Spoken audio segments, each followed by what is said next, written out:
Perez. Il s'appelle Simon Persky et il est biélorusse. Elle ne s'appelle pas Golda Meir. Elle s'appelle Golda Mabovitch et elle est ukrainienne. Il ne s'appelle pas Ariel Sharon. Il s'appelle Ariel Sherenman et il est polonais biélorusse.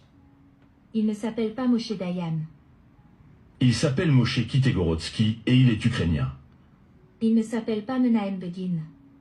Il s'appelle Mieczysław Biegun et il est biélorusse.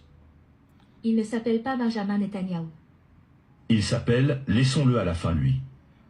Il ne s'appelle pas Yitzhak Rabin. Il s'appelle Itzhak Robitsov et il est ukrainien.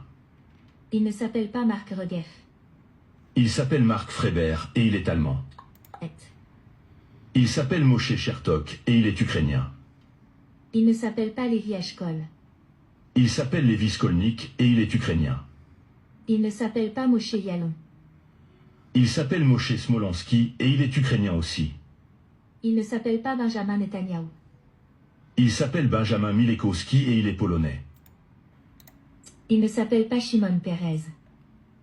Il s'appelle Simon Persky et il est biélorusse. Elle ne s'appelle pas Golda Meir. Elle s'appelle Golda Mabovitch et elle est ukrainienne. Il ne s'appelle pas Ariel Sharon. Il s'appelle Ariel Sherenman et il est polonais biélorusse. Il ne s'appelle pas Moshe Dayan. Il s'appelle Moshe Kitegorodsky et il est ukrainien. Il ne s'appelle pas Menahem Begin. Il s'appelle Mieczysław Biegun et il est biélorusse. Il ne s'appelle pas Benjamin Netanyahu. Il s'appelle, laissons-le à la fin lui. Il ne s'appelle pas Yitzhak Rabin. Il s'appelle Itzhak Robitsov et il est ukrainien. Il ne s'appelle pas Marc Regev. Il s'appelle Marc Freiber et il est allemand. Il s'appelle Moshe Chertok et il est ukrainien. Il ne s'appelle pas Levi Ashkol. Il s'appelle Levi Skolnik et il est ukrainien. Il ne s'appelle pas Moshe Yalon. Il s'appelle Moshe Smolansky et il est ukrainien aussi. Il ne s'appelle pas Benjamin Netanyahu.